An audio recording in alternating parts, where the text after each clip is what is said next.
This is a tough man, biting fiercely into a fresh heart. He is in Wyoming's Rocky Mountains, a paradise created by sharp peaks and glacier-carved canyons. Mountain man Josh chose to settle here. Born in the countryside, he honed his skills from a young age. With a spirit of freedom running through his veins, he and his wife Bonnie bought a century-old house at the foot of the mountains 2 years ago. They have a 10-year-old daughter, Eden. Life in the mountains is not easy, especially during the long, cold winters. Josh makes his living by herding cattle. He herds 200 American bison for local ranchers. However, for basic needs like meat, he relies on local natural resources and hunting. He is currently searching for mule deer. The Wind River Range is home to thousands of mule deer, but finding them in this rugged terrain is challenging. Today, however, is Josh's lucky day. He has spotted a few mule deer. Due to the distance, he can't distinguish their sexes. He plans to move closer to target a mature buck that could provide meat for 2 months.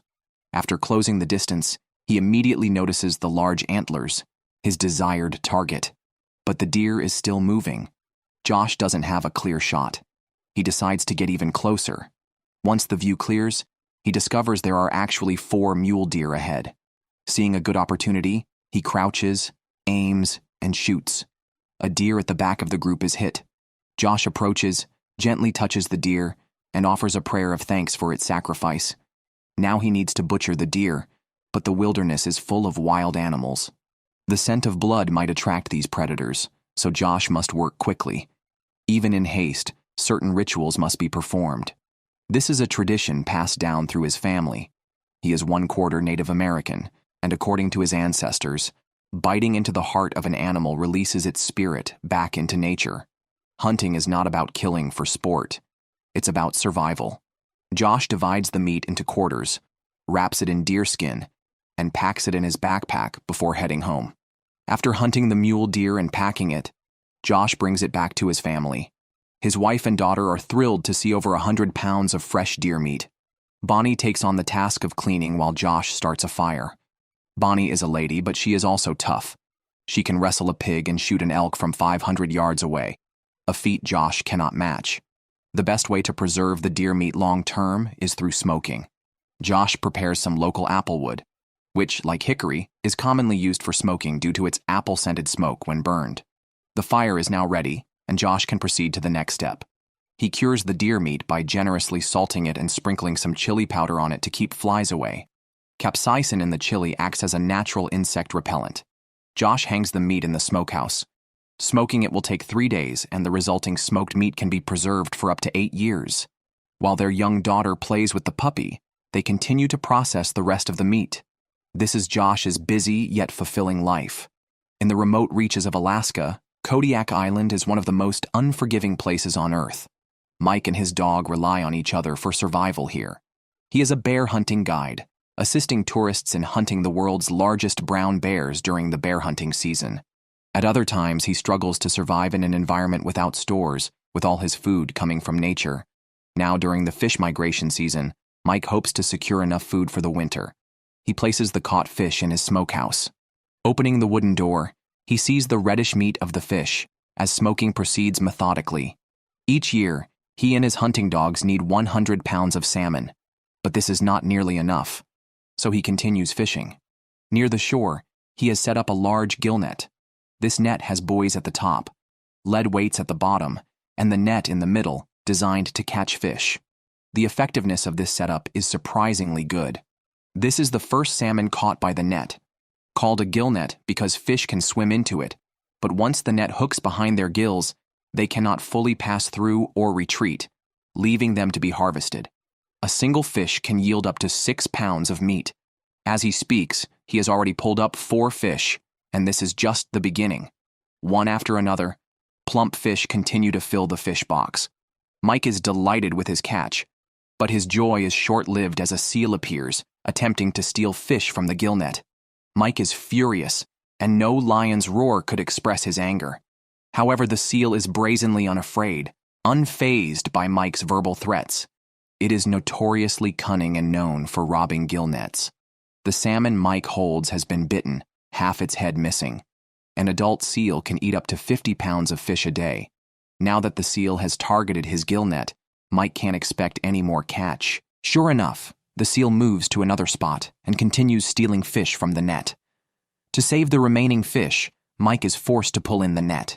As he retrieves the fish, he continuously curses the seal. Now he can return to shore to process the fish. Opening the belly of the first fish, he finds many eggs and decides to save everything, disposing of the waste elsewhere on the island. With many brown bears around, the scent of blood could attract these predators. He doesn't want to expose his smokehouse to the bears. It's late autumn, and the bears, preparing for hibernation, will eat any available food. After slicing the fish, Mike moves to the smokehouse for the next steps, only to find a disaster. The smokehouse has collapsed. A damn bear had visited and eaten all the fish, leaving nothing behind. Mike's heart sinks. With seals stealing and bears raiding, today is truly disastrous. He prepares to patrol the area and suddenly smells something rotten. Following the scent, Mike discovers a dead whale washed ashore, covered in bear claw marks. It seems the bears have been treating this place like a buffet, indicating it's very unsafe. Since bear hunting is illegal out of season, Mike plans to set up defensive measures. If a bear trips the rope, it will trigger a flare, hopefully deterring the bears. Despite the risk of bears, Mike cannot stop smoking fish. Without enough food, this winter would be extremely tough. A whale carcass had become a buffet for the brown bears, which also raided the smokehouse Mike had set up nearby. He refilled the smokehouse with salmon and improved his defenses. The next day, Mike went out to sea early, seizing the opportunity to fish. Salmon swim under calm seas and clear skies, but the migration season is brief, and the weather forecast predicted a storm for tomorrow, making today potentially the last day for fishing. Mike aimed to catch 100 pounds of salmon, but after yesterday's bear attack, he was far from his goal. He had set up a 200-foot gill net, which is surprisingly effective. After just 10 minutes, there would likely be several fish caught. Mike went to check the start of the net, but his speedboat had issues. The engine wouldn't start, leaving him unable to move forward or backward. He lifted the engine to inspect it and found that a part connecting the shaft to the propeller was broken. Without a spare part on board and no time to go back for one, Mike decided to use a nail as a substitute. He cut it to the right size, reassembled the parts, and restarted the engine. The propeller worked again. As he moved forward, Mike observed the net and soon saw a fish, with another large Chinook salmon next to it. Both were freshly caught and in excellent condition. Mike enjoyed the joyful task of fishing, a busy happiness. But just then, an explosion sounded from the shore. His bear deterrent flare had been triggered. With his heart in his throat, Mike chose to head back immediately. Once ashore, he switched to a motorcycle and rushed to the scene. He held his shotgun and walked up slowly, opening the door with a determined heart. Thankfully, the smoked fish were all still there.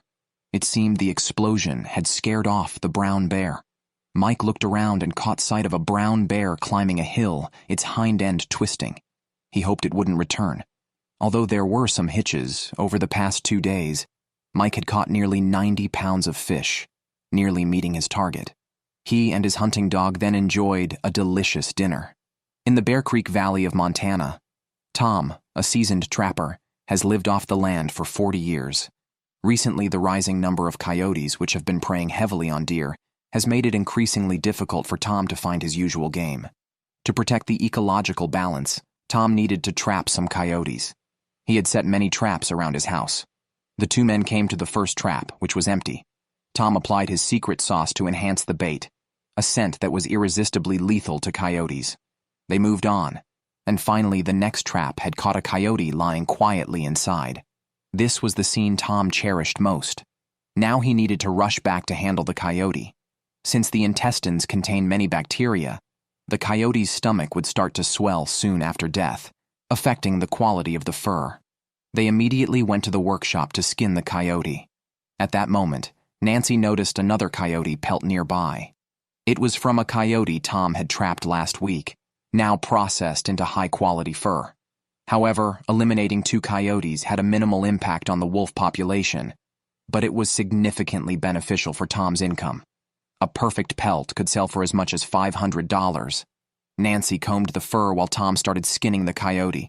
Each was busy with their tasks, with Nancy making the fur very smooth. Seeing her husband still hard at work, she decided to make a cup of coffee. Tom quickly skinned the wolf and then used salt to draw moisture from the hide, a process that required some time to set. Meanwhile, he planned to use last week's wolf pelt to make a hat. A coyote hat is not only warm, but also very stylish. Tom has a cherished photo taken 30 years ago, where he is wearing a coyote hat, making him the most stylish person in the village. Together, they cut the fur and began sewing. They used waxed nylon thread, which resists rot and lasts a long time. The coyote hat's components included a tail, a brim made of rawhide, and a soft felt lining. Tom sewed them together. Nancy, looking at the leftover materials, decided to make a fur hat band. They started a friendly competition and soon finished their creations. With the coyote hat on, Tom looked much cuter, and the experience reinforced his belief in continuing to hunt coyotes. Many people dream of such a life, living freely in a cabin in the woods. Jason, a blacksmith, works hard to support his family, consisting of his wife, 2 daughters, and a son from his previous marriage. They all live harmoniously. Today's breakfast was delicious eggs and bacon. Just as they were looking forward to it, one of the daughters brought bad news. The chickens were missing from the coop, and feathers were scattered everywhere. They rushed to the chicken coop, finding lots of feathers and torn wings. They had 12 chickens, which provided fresh eggs daily, a vital part of their diet. But now the chickens were torn to pieces. From the traces left at the scene, it appeared a bear was responsible. The Ozark Mountains are home to thousands of black bears. Before winter, they become very active in search of food for hibernation. Once a black bear finds food here, it is likely to return, posing a great threat to children in the area. To protect his family, Jason must deal with this black bear. He and his son, fully armed, set out together. They carried guns and crossbows because it was still several weeks until rifle season, and current laws prohibited the use of firearms, forcing them to rely on crossbows. Using such a weapon requires precision to ensure a lethal shot. Otherwise, facing an enraged black bear could be extremely dangerous. They also brought guns to use the noise as a deterrent in critical moments. The two tracked for a distance, seeing more signs of the bear. Jason taught his son tracking skills. Near a creek, they found traces on the rocks left by the bear, indicating it was nearby, prompting them to increase their vigilance. Jason instructed his son to take a position on higher ground and only act on an excellent opportunity. As Jason surveyed the area, he quickly located the target, but something was amiss. It was a mother bear with 3 cubs. Although Jason deeply resented the black bears, he knew the cubs could not survive without their mother. He decided to scare them off instead of taking a lethal action, to prevent them from returning. The bear and her cubs fled in panic, directly towards where his son was positioned. Jason quickly followed up, relieved to find his son had also refrained from acting rashly. Back home, Jason set up several alarm devices around the property. If the black bears returned, he would be alerted immediately. This steer is now extremely frightened. Suddenly, 2 men on horseback appeared and relentlessly pursued it. The steer has a temper, and now it wants to test the sharpness of its horns. This is happening in Idaho's Sawtooth Mountains, one of the most desolate places in North America with elevations reaching 10,000 feet. Harry and Kid work for a rancher. There is a blizzard warning, and they need to drive the cattle down the mountain before the heavy snow seals the passes.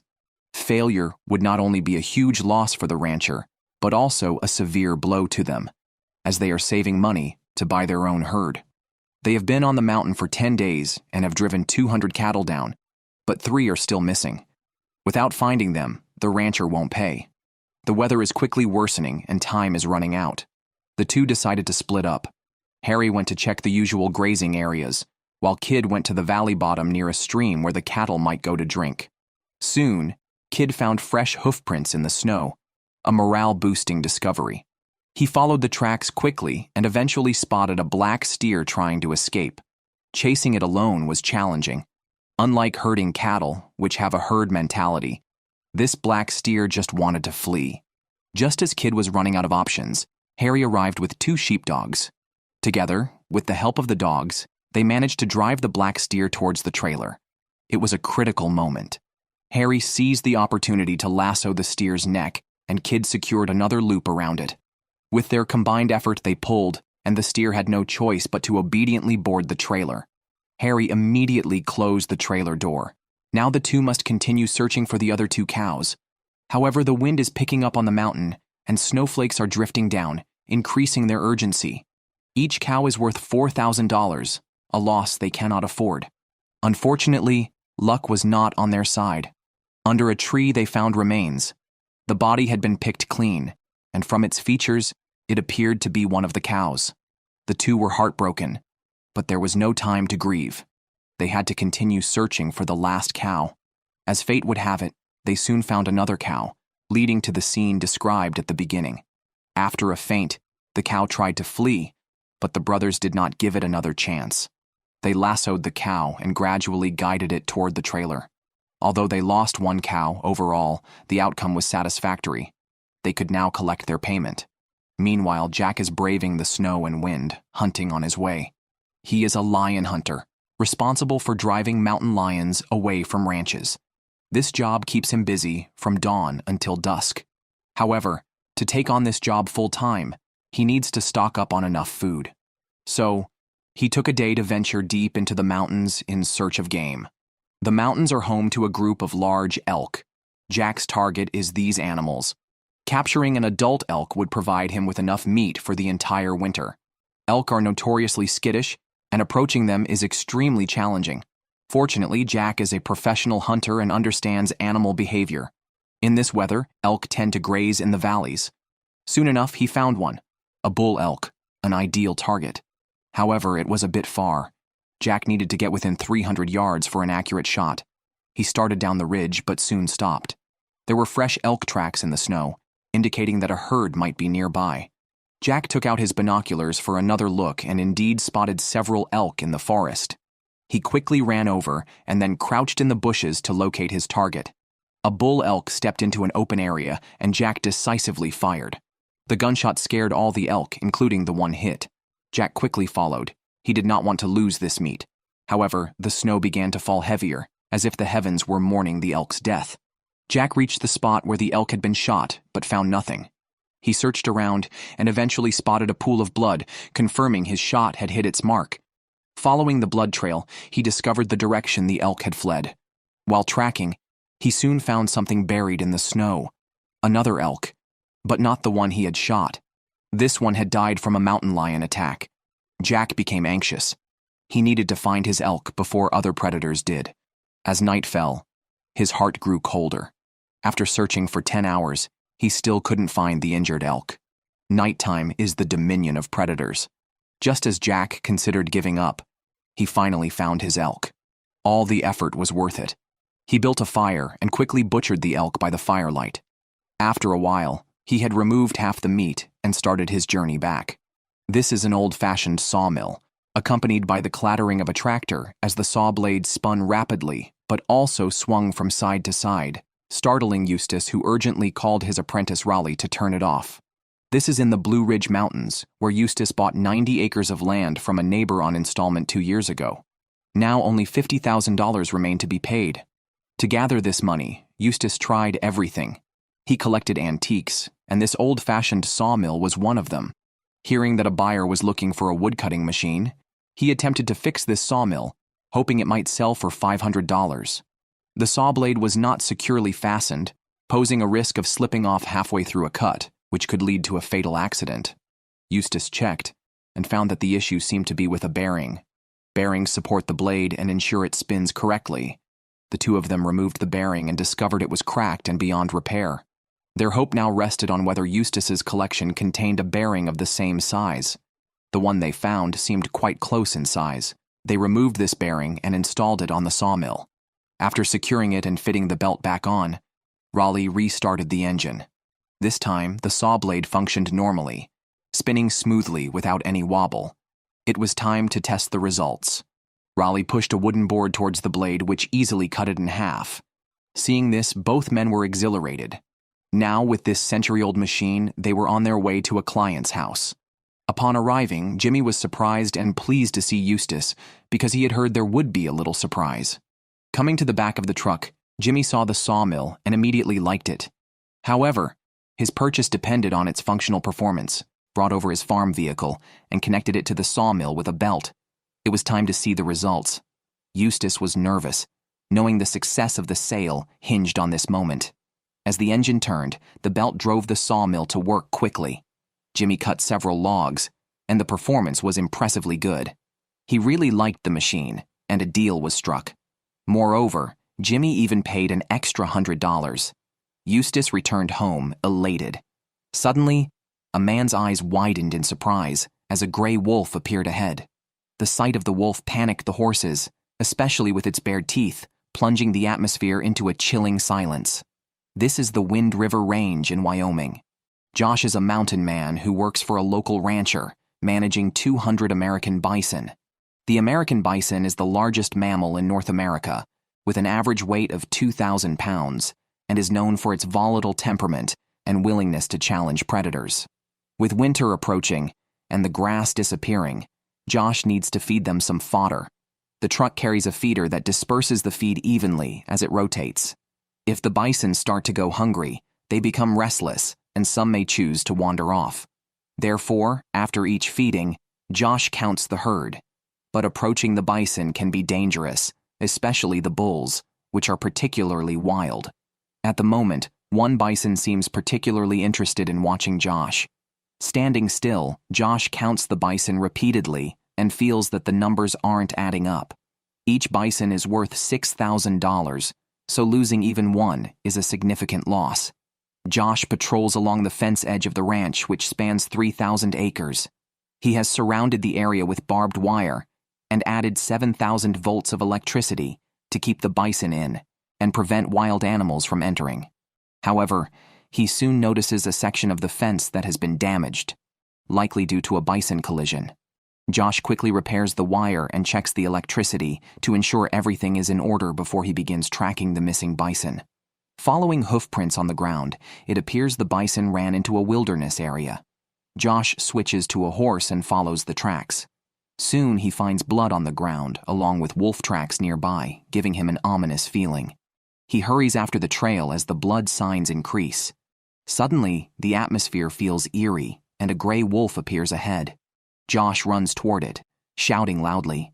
The wolf sluggishly starts to flee, and Josh fires a shot, startling the horse, which recoils. Josh soothes the black horse until it calms down. Then he resumes checking for signs of the bison on the ground. This was a massive bison lying in the snow, but Josh covered his face in distress because he hadn't killed the bison. It had been attacked by a wolf. As the guardian of the herd, he felt deeply responsible and upset about this incident. A bison is worth $6,000, and now the only way to recoup some of the loss was to cut the meat off and take it back. Josh decided to skin the bison to cool the meat faster before cutting it into pieces. He was busy for 3 hours, and daylight was running out. He had an 8-mile journey home but decided to camp out for the night for safety. He gathered some tinder and started a campfire, then continued with the butchering as daylight faded and the temperature dropped, anticipating a very cold night. Josh thought of a way to stay warm. The bison's hide was thick and heavy, so he spread it on the snow to insulate against the cold ground. Then he sat by the fire and grilled the fresh meat. After a hearty meal, he went to sleep with his pistol by his side. As the sun rose, Josh woke from his sleep. Yesterday, he had butchered the bison and selected some of the best cuts of meat. He now had nearly 200 pounds of beef to transport, which was impossible with just one horse. Thus, he decided to build a sled. Using an axe, he vigorously chopped down 2 straight aspen trees. Now he had to tie the trunks to the sides of his black horse, which was somewhat frightened.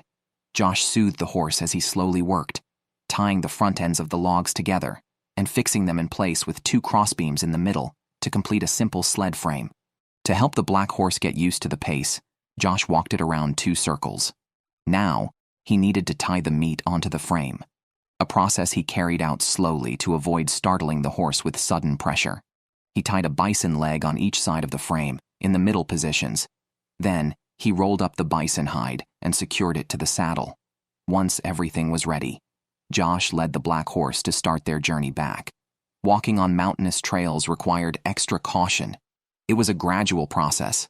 The sound of their footsteps on the snow in the quiet wilderness was particularly resonant. The black horse, pulling the homemade sled, struggled up a slope with Josh's help, but the sled shifted slightly out of position. Josh adjusted it, and they continued on their way. Although both were very tired, they had to persevere to bring the meat home safely. After some time, the house finally came into view. The whole trip took 10 hours, but Josh had no time to rest. He needed to clean the bison hide before it rotted. However, before starting, he released the black horse to let it rest, its body covered in sweat from the exertion. Now, Josh began to process the bison hide. He carefully examined it to find the areas bitten by the wolf. At that moment, his wife Bonnie arrived. She was an experienced tanner. Taking a small knife from Josh, she joined in cleaning the hide. The first step in tanning was to remove all the flesh and fat from the skin, a task requiring great precision to ensure the skin wasn't cut while being thoroughly cleaned. After they finished, they laid the hide flat on the ground and evenly spread salt over it. The salt would slowly absorb the moisture from the skin. Once they had covered every corner, they rolled up the hide and set it aside for 12 hours to dry. Now it was time to handle the beef. Josh sharpened his knife a bit more and then made a cut in the middle of the thigh. Their 9-year-old daughter came over to help, responsible for cutting the cling film. Bonnie carefully categorized the bison meat since it was meant for sale. Bison meat sells for twice the price of regular beef, and high-end products require perfect packaging to justify the price. Currently, bison meat is valued at $10 per pound on the market, potentially bringing in $2,500 in revenue. Additionally, the processed leather could be sold for $1,500. Together, these revenues could minimize the loss from the bison killed by the wolves. However, Josh could not let go of his grudge. Next, he planned to hunt several wolves in the mountains. A wolf pelt is worth $500, and he needed to capture at least 2 to offset his losses. Tom and Sean were retrieving beaver traps as the trapping season had begun. Despite 2 weeks of effort, they had caught nothing, and with the weather turning cold and the lake beginning to freeze, the traps would soon be useless. Trapping beavers under ice requires a different set of traps. Beaver pelts are among Tom's best-selling products. Without them, the season would be bleak. As the day darkened, they prepared to head home to rest. The next day, the 2 men headed to a new trapping site, which required crossing Jack River. They stopped to check the ice, noticing some areas were not fully frozen.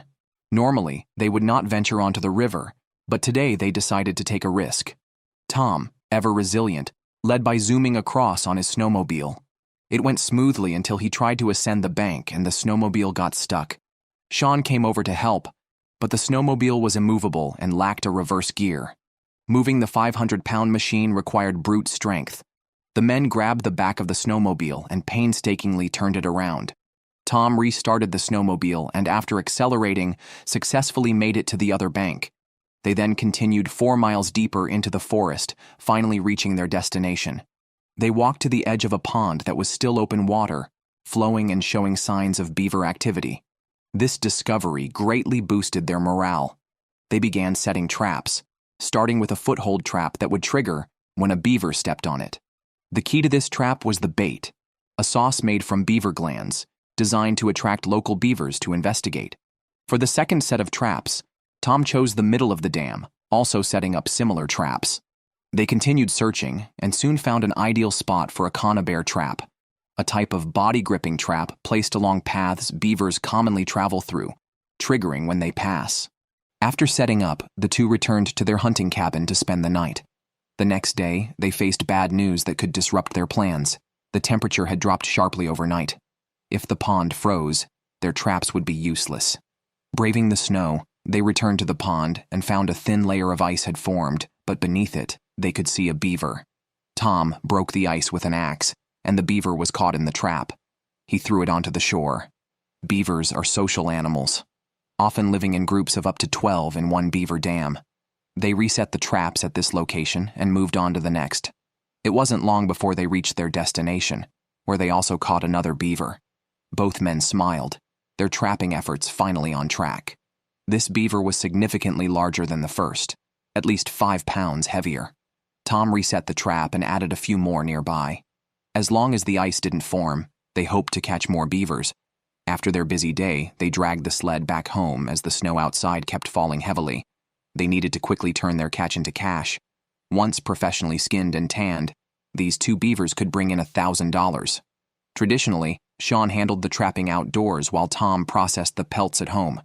However, This year was different because Tom had an order to build a canoe, which would take up much of his time. Therefore, he needed Sean's help with the pelts and even gave him a small knife as a gift. Sean had been learning from Tom for 3 years and had acquired many valuable skills, but he still hadn't mastered the art of skinning perfectly. Today would be an excellent lesson for him. They started by cutting off the beaver's tail, which could be used to make a sheath. Next was the skinning, a delicate process because the beaver's skin is tightly attached to its fat, requiring careful cutting to avoid puncturing the pelt. They quickly skinned the beaver. The next step was scraping to remove all the residual fat. Once that was done, they could stretch the beaver pelt. They tied the skin to a circle and left it to dry naturally. Tom was very pleased with Sean's performance. The young man proved to be a quick learner. In Idaho's Sawtooths, Harry and Kid were preparing to train a 3-year-old horse. Their goal for the year was to start their own ranch, and they were working hard towards this. This winter, their main job was running supply missions for hunters living deep in the mountains, earning money by transporting supplies to them. Once they had saved enough, they could buy their own herd of cattle. Training a horse was not an easy task. First, they had to loop a rope around the horse's neck. Harry did this because the deep mountain hunters needed more than just food. He also sold them a horse at double the price. The only horse Harry and his brother could sell was this 3-year-old that had never been ridden before. Harry, an experienced animal trainer, seized the right moment and looped a rope around the horse's neck, calming it instantly. However, the horse's eyes stared intently at Harry. At this moment, Harry could not show any hesitation. Showing fear would cause the horse to struggle, as it had the blood of an untamed lineage and could only be subdued by a strong handler. Harry succeeded in this. He saddled the horse, but the sudden added weight made the horse uncomfortable, and it began to struggle. Harry allowed it to vent its feelings until it calmed down, then gently embraced it before mounting, giving the horse a true test. They started at a slow pace and progressed to a trot, with Harry training rhythmically. After several laps, they were ready to head outdoors for the next lesson. Kid led the way, guiding the horse, which was very obedient. He then handed the reins back to Harry. At Harry's command, the horse started to accelerate, gradually getting into stride and running freely. Its noble lineage was evident in its impressive running speed, which was astonishingly fast, like lightning darting through the wilderness. Harry then brought it to a stop, and the horse was not even panting heavily, proving its quality. Tomorrow, the brothers planned to head deep into the mountains to deliver supplies to a client, a 2-day journey.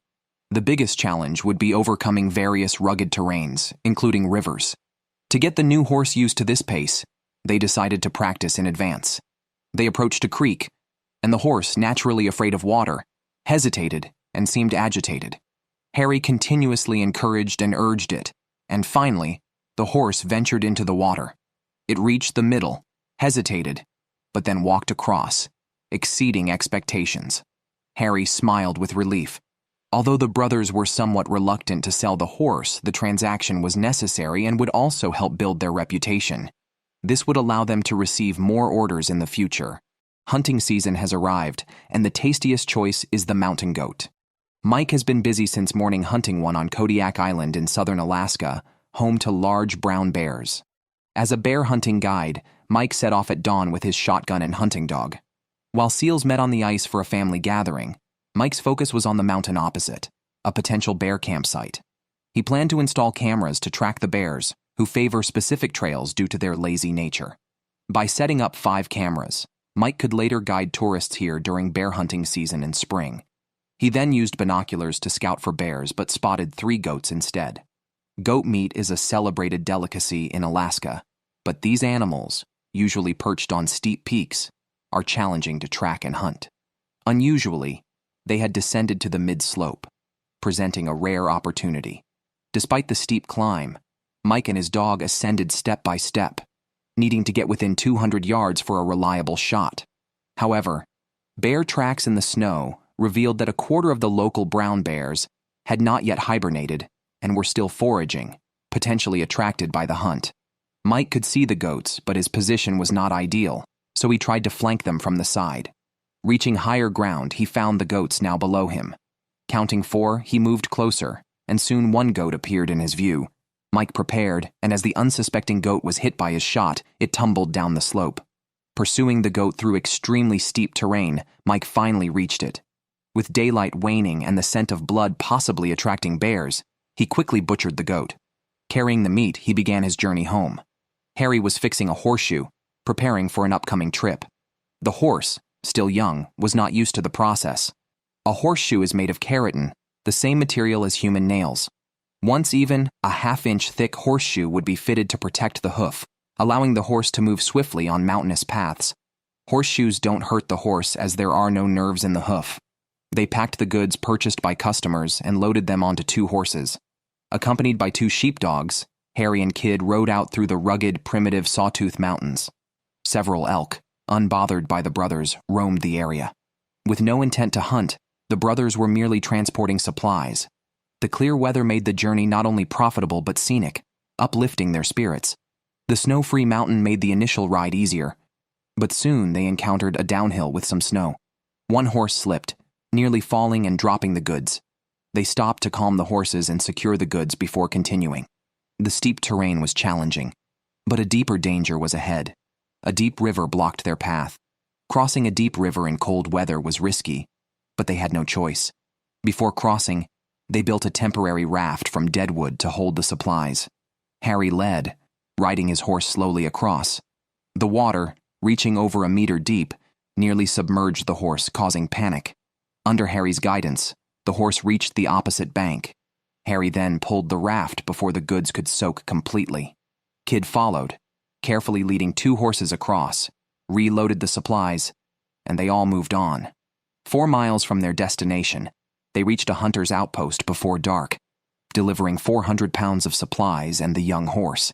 The client was pleased, buying the horse for $2,500, bringing the brothers closer to buying their own cattle herd. With the bellows working, the fire grew stronger in the small blacksmith shop.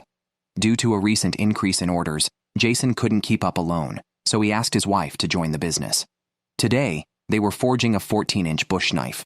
First, they shaped the blade, which could be molded under high heat through repeated heating and hammering until the desired shape was achieved. This knife was not just a tool, but an essential survival instrument capable of cutting and chopping. The blade was nearly perfect. Mary returned to her task, finishing a skinning knife by fitting a handle. She measured a block of wood and began cutting. She handled simpler orders while Jason focused on high-value professional blades. If everything went as planned, they could earn $500 a day. However, Jason noticed a problem. The knife's handle was too short and not thick enough to stretch further. It needed to be extended by at least an inch. The only solution was to reshape the blade by thinning the metal between the blade and handle, pushing it back to extend the handle. Though this solved the handle issue, quenching was the next big challenge. Quenching, a process of hardening the blade through high heat and rapid cooling, was risky after double forging. The blade, now very hot, was quickly submerged in oil, sparking flames. Jason vigorously shook the blade during quenching to ensure thoroughness. After the flames died down, he inspected the blade. It was very hard. The next step was sharpening. He took it to an electric grinder for this task. Meanwhile, Mary was finishing her project by fitting the blade into a wooden handle and driving a pin to secure it. Suddenly, a noise from next door made her rush over. Jason had cut his finger due to a mishap with the grinder. After removing his glove, Mary cleaned and bandaged the wound. Fortunately, his finger was still intact, but recovery would take time, pausing their blacksmithing work temporarily. Mike hunted a goat and obtained 100 pounds of meat, solving his food needs for the coming months, which pleased him. However, the heavy load slowed him down, and with the sun setting, he didn't have much time left. He was still 6 miles from camp and faced an impassable steep mountain trail. Faced with a tough choice, he could either carry the goat over the mountain to get home or leave it and return lighter on the 3rd day. Although there was a risk of brown bears finding the meat, at this altitude it was hopeful that it could be concealed overnight. Thus, Mike chose the second option. The next day, after a cold, restless night, Mike woke up and set out with some gear, worried about the goat meat. Local brown bears, which can weigh up to 1,500 pounds, can consume 100 pounds of food in a day. If they discovered the goat meat, there would likely be none left. Anxiously climbing, Mike found the steep rocks covered in a thin sheet of ice, making each step perilous. Realizing he couldn't climb directly up, He opted to take a longer route from the side. After 3 hours of climbing, he was close to his destination, but couldn't remember the exact location. He began searching nearby and soon found the goat meat intact, which relieved him. Planning to take a shortcut, he tied the goat and his backpack together with ropes, wrapping them around several berry trees nearby. He then threw the other end of the rope down the slope and pushed the backpack and goat down before slowly descending while holding the ropes. Glancing down unintentionally, he nearly lost his nerve as it was much steeper than he had anticipated. Despite the risk, he had no choice but to continue. Suddenly he slipped and fell, but fortunately, he landed on a protruding piece of ground, which saved his life. Mike became even more cautious after the incident.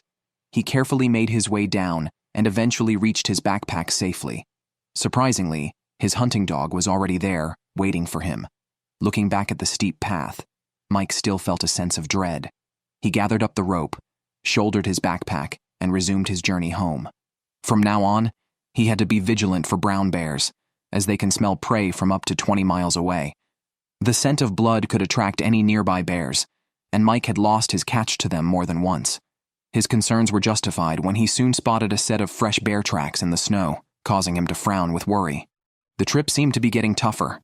While brown bears generally avoid human conflict, those not yet in hibernation would be desperately seeking food and might stealthily follow Mike. Any slip-up could provoke a sudden attack. Mike tried to remain quiet, moving slowly and keeping alert. After passing through thick bushes, he reached the beach, which was relatively safe. The first thing he did back at camp was to hang the meat up to prevent bear theft. Then he started a fire to grill the delicious goat meat. Placing the meat on a wire rack, the sizzling sounds and the aroma that wafted through the air were enticing. Mike tasted a piece. It was extremely satisfying. The hot, juicy goat meat tantalized his taste buds. Goat meat is indeed one of Alaska's renowned delicacies, and Mike was thoroughly enchanted by it. He and his hunting dog were set for a hearty meal that day. These were 2 troublesome coyotes caught by hunters who then skinned them. The events began this morning in Idaho's Sawtooth Mountains, where cattle ranching is a key industry. Harry and Kid work for local ranchers, and it's calving season. They were busy with the birth of the first calves. One particular calf was pitiful. Born just as its mother died, its survival alone was doubtful. The 2 men resorted to feeding it cow's milk from a bucket fitted with a nipple, which the calf instinctively latched onto and greedily suckled. The calf would need at least 6 weeks before it could fend for itself. After finishing the milk, the calf still seemed eager for more, persistently nudging Kid for another drink. Watching the adorable yet pitiful calf stirred a mix of sympathy and anger in them. The mother cow's death was no accident but a murder, with the notorious coyotes as the culprits. Known for preying on calves, coyotes roamed near the ranches this time of year, seizing any opportunity to feed. To protect the cattle, the brothers patrolled the ranch daily. Soon, they spotted coyote tracks in the mud, indicating the predators had their eyes on the calves again. Each calf was worth $2,000 to the ranchers, and the brothers felt a duty to protect this asset. They moved among the cattle, observing their calm demeanor, which suggested that the coyotes might have left. Suddenly, a noise from afar caught their attention. Spotting a coyote among the cattle, they faced a dilemma. Shooting now could risk hitting a cow. Deciding to split up, they encircled the coyote. Kid readied his rifle, prepared to shoot if the coyote ran his way. On the other side, Harry charged towards the coyote with his sheepdog, but stopped as the coyote darted to the side. Harry quickly grabbed his shotgun from the saddle and fired, dropping the coyote instantly. Proud of his sharp shooting, Harry approached to check the coyote. Hearing the gunshot, Kid rushed over with news. He had seen another coyote running up the mountain. The 2 decided to pursue it. The coyote, unaware of the seriousness of its situation, was escaping slowly. With determined minds, the brothers on horseback quickly closed the distance. After crossing the hill, the coyote appeared in front of them, looking around as if sensing danger. This time, it was Kid's turn. He moved forward slowly, crouched down, and took aim from a higher position. With the coyote standing still, Kid shot accurately, hitting the target. They went to retrieve their quarry. Although killing 2 coyotes had little impact on the overall population, it sent a clear message that the ranch was off limits to them. Coyotes are cunning and smart. The survivors would likely be more cautious, not daring to trespass freely. This was exactly what the brothers intended, as they aimed to protect the calves for healthy growth. If they could safely get through the season, they stood to earn a substantial commission. Combined with previous earnings, this would enable them to buy their own cattle and become true ranch owners. Therefore, they valued every income source. Coyote pelts, once tanned, could sell for $100 each. So they quickly skinned the coyotes, leaving the carcasses as a warning. Riding back to camp like victorious generals, the brothers slowly returned to their base. A man carried a wolf into a warehouse, throwing it onto a table with a proud stride. His wife, seeing this, generously praised him. The wolf could bring in $1,000, but the damage it had caused was far greater. This was in the Wind River Range of Wyoming. Josh, a mountain man, was responsible for herding 200 American bison. Recently, he faced a problem. A bison had been devoured by wild animals, leaving only a lonely head behind. Josh's anger was skyrocketing because 3 weeks earlier, a wolf had attacked a bison. Fortunately, Josh had discovered it in time, chased the wolf away, and salvaged the bison's carcass. He had managed to recoup some losses by selling the meat and hide. Now, another killing had occurred a few miles away, fueling Josh's fury. After all, he had sworn to protect his ranch. Now, his eyes were filled with a murderous look. Using binoculars, he confirmed there were no wolves at the scene of the slaughter. Josh slowly moved forward to look for clues. He found some wolf tracks on the ground and climbed back up the hill to a rocky area. He hid behind a large rock and observed the opposite side, where he saw a clear wolf trail in the snow. As he continued to watch, he saw more and more footprints. Following the tracks, he made a significant discovery. There appeared to be a wolf's den. Mother wolves choose to give birth in natural rock caves, typically situated in higher terrain to detect approaching enemies. Upon arriving, Josh saw a fox's carcass, confirming his suspicion that this was indeed a wolf's feeding area, as foxes are part of their diet. Josh cautiously approached and stretched his neck to look inside, but there were no wolves. However, he saw a bone at the entrance and some claw marks on the ground, all indicating that this was indeed a wolf den. This was the last thing Josh wanted to find. It meant the wolves considered the ranch their territory, sustaining their pups by hunting his cattle. Faced with this situation, he decided to use a traditional method passed down through generations, leaving his urine in the cave. The human scent would repel the wolves. Josh's work was not yet finished. He had set several traps nearby and needed to check them. On the way, he found another victim, a deer killed by wolves, just a mile from the earlier site. It seemed this wolf pack was very active. In recent years, as wolf numbers had sharply increased, the ecosystem was at risk of becoming uncontrolled. Thus, local regulations allowed hunting wolves to help control their population and protect other wildlife. Josh suddenly grabbed a handful of dirt and let it drift with the wind to gauge its direction. He needed to prevent the wolves from detecting his scent prematurely. He then continued on and reached one of his traps, but sighed in disappointment. The trap had been triggered but had not caught anything. The wolf must still be nearby, giving Josh another chance.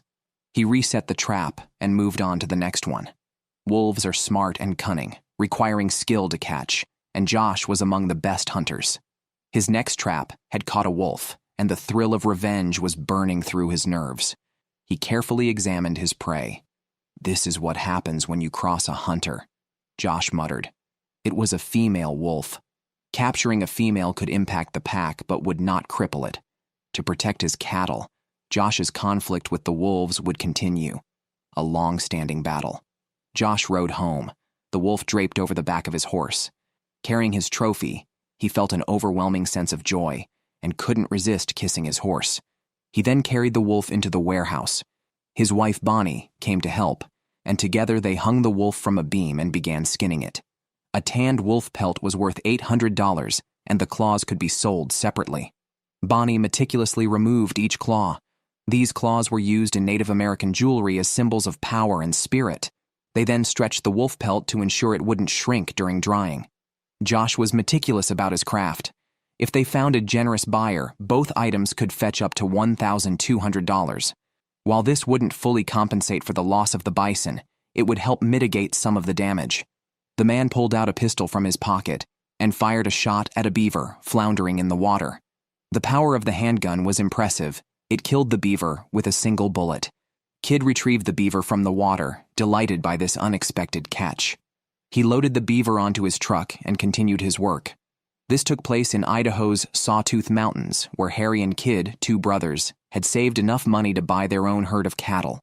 To provide a comfortable environment, they first needed to address the water source issue.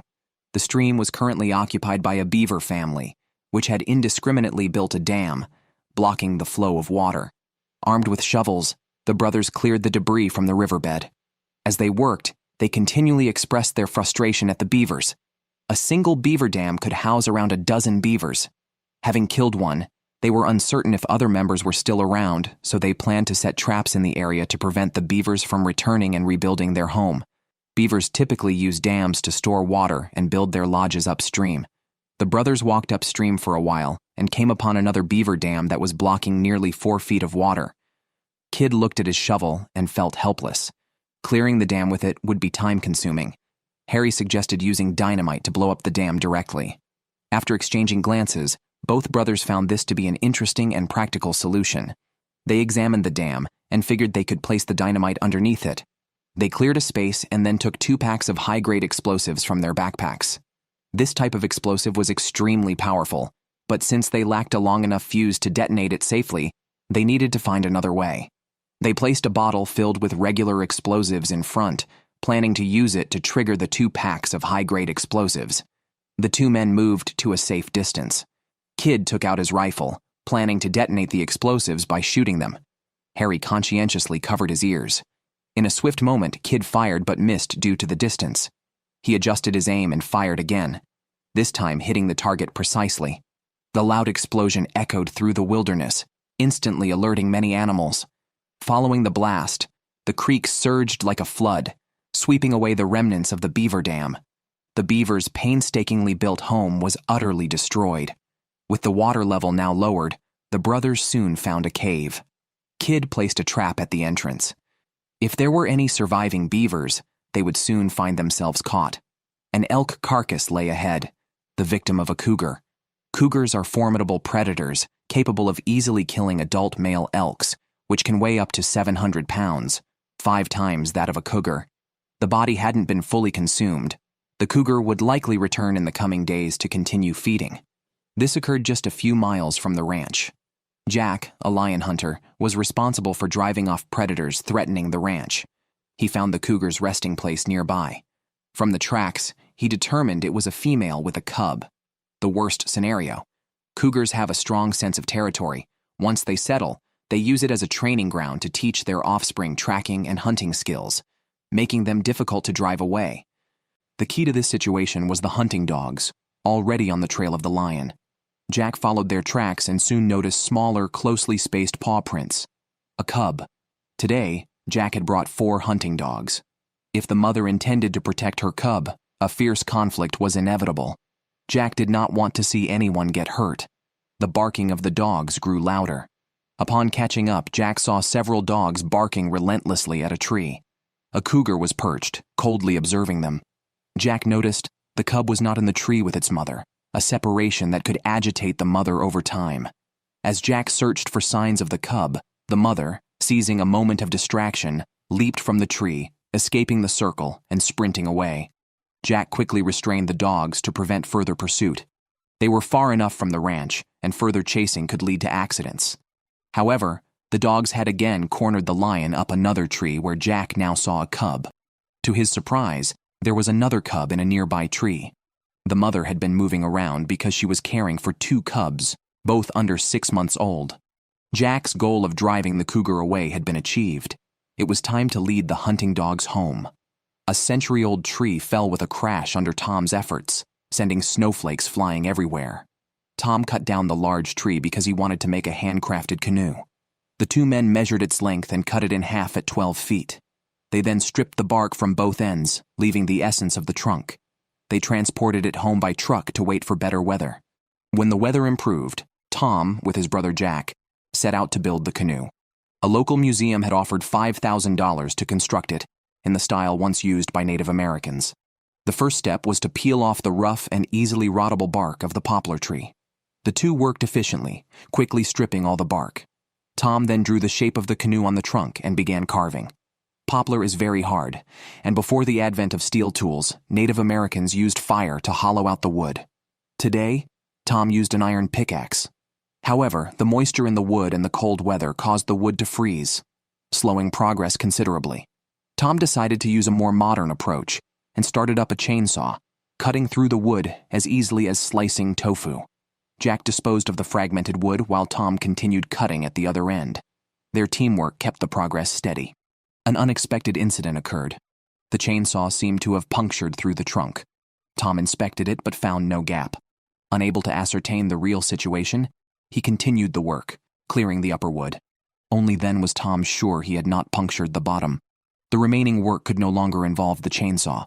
The final touches required extra care as the bottom of the canoe could not be too thick, or it would not float. The two meticulously carved, a time-consuming but crucial task. Any mistake could be fatal. Unfortunately, Tom made a mistake and punctured a hole. The traditional repair involved heating pine resin. During this time, Tom dried the wood around the hole because excessive moisture could affect the viscosity of the pitch paste, made of 65% pine resin, 15% cow dung, 15% calcined eggshells, and 5% beeswax, known for its durable sealing properties.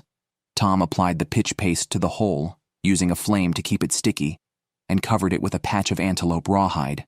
After some repairs, the canoe seemed ready for the final step, finishing the design of the bow.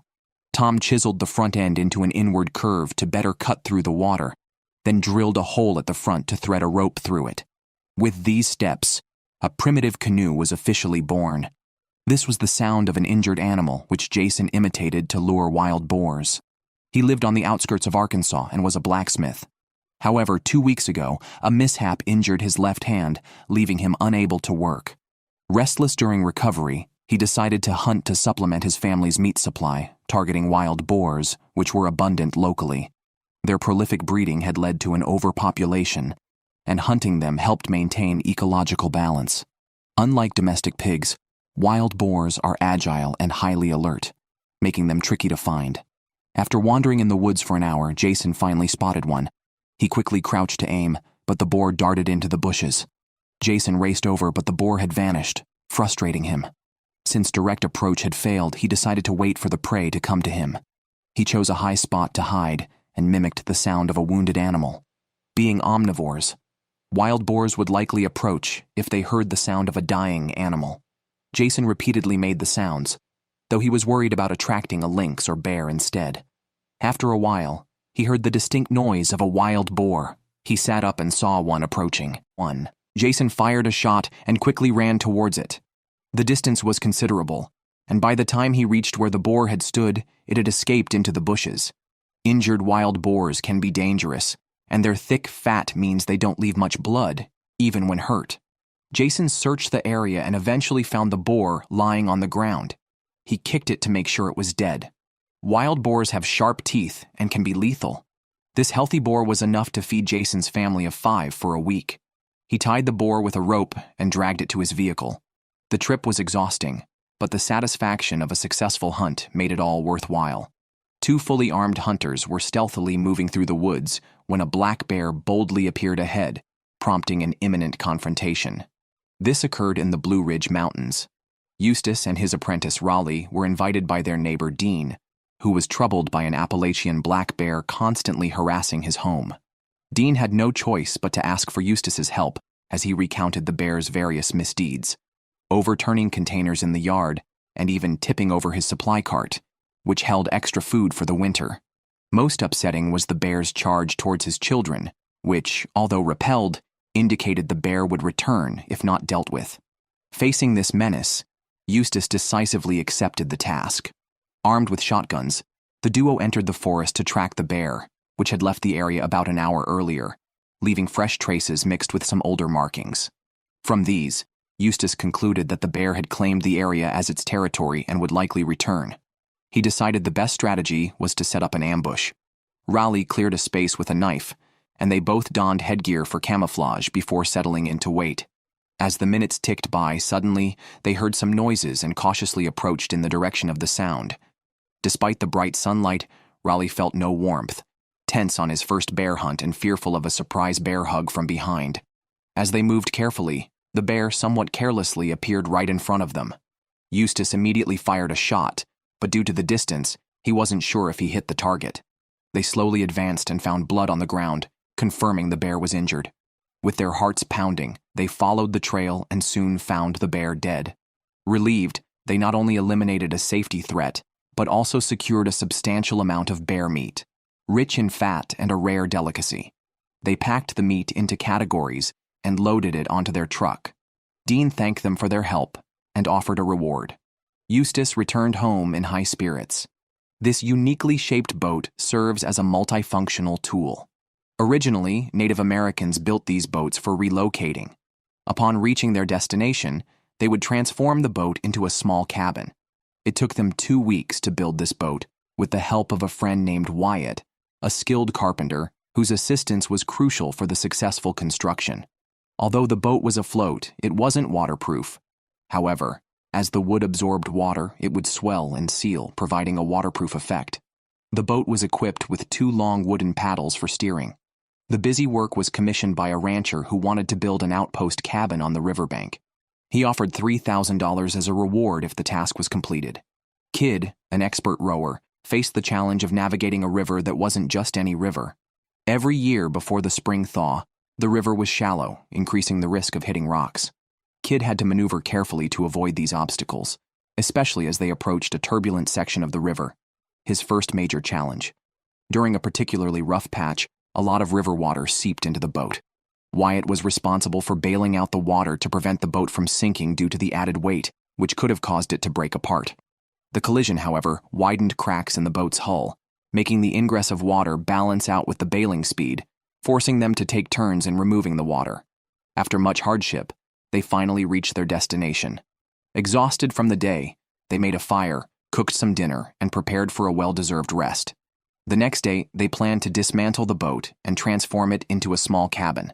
Every part of the boat was essential, so they handled each piece carefully. After a while, they disassembled the boat into its components. It was now time to assemble it into a cabin. First, they built the floor and the framework for the walls. Some planks were cut in half to be used as 2 separate boards. With the basic frame set up, they proceeded to assemble it. The longer planks from the sides of the boat were ideal for the cabin's sidewalls. The 2 used screws to fasten the planks to the frame, continuing in this manner to refine the cabin, including cutting out a space for a door. After a busy period, the cabin was nearly complete. The final challenge was securing the central beam. The 2 wooden paddles found their place here. They used waxed canvas as a tent for the roof, which provided excellent wind and water resistance. Finally, they used more canvas for the door. A practical small cabin was officially born, crafted from the transformed boat. Jason hunted a wild boar and got some delicious pork. His bravery spread far and wide. Today, he was invited to a neighbor's house. This white-bearded old man named Ron had recently run into trouble. Wild boars had invaded his fields and were causing destruction. So he hoped Jason could help build a pig trap. Observing the terrain, Jason had already made his judgment on where to set the trap. First, he needed to weld an iron cage using sturdy steel, as wild boars average 200 pounds and can exert unimaginable strength when enraged. If the frame was not strong enough, they could easily escape. Jason carefully welded each joint to ensure they were solid and reliable. Now that the basic frame was complete, it was time to add the wire mesh. Despite appearing thin, these panels were very strong and could dissipate force due to their structural properties. It would be extremely difficult for the boars to break through. In a short time, Jason welded all 3 sides of the mesh, leaving only one entrance.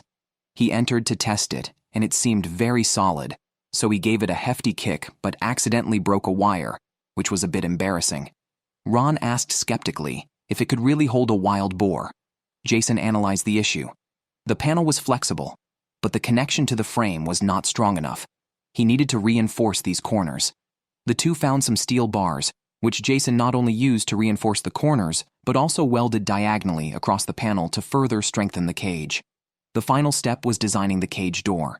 It was connected to a spring with hinges, allowing the door to shut quickly. Boars could push the door open, but it would close instantly as they entered. As long as there was enough space inside, it could capture many wild boars. The two men took the cage to a small grove next to the fields. To lure the boars, Jason tied a bucket inside the cage, attaching it to a bar with a rope. The bar would hold the door open. When a boar touched the bucket, the door would snap shut. Jason poured some corn into the bucket, and the trap was set. The next day, Jason returned to find Ron already at the trap with 2 wild boars caught inside. Ron had ended their lives, and the effectiveness of the cage was surprisingly good.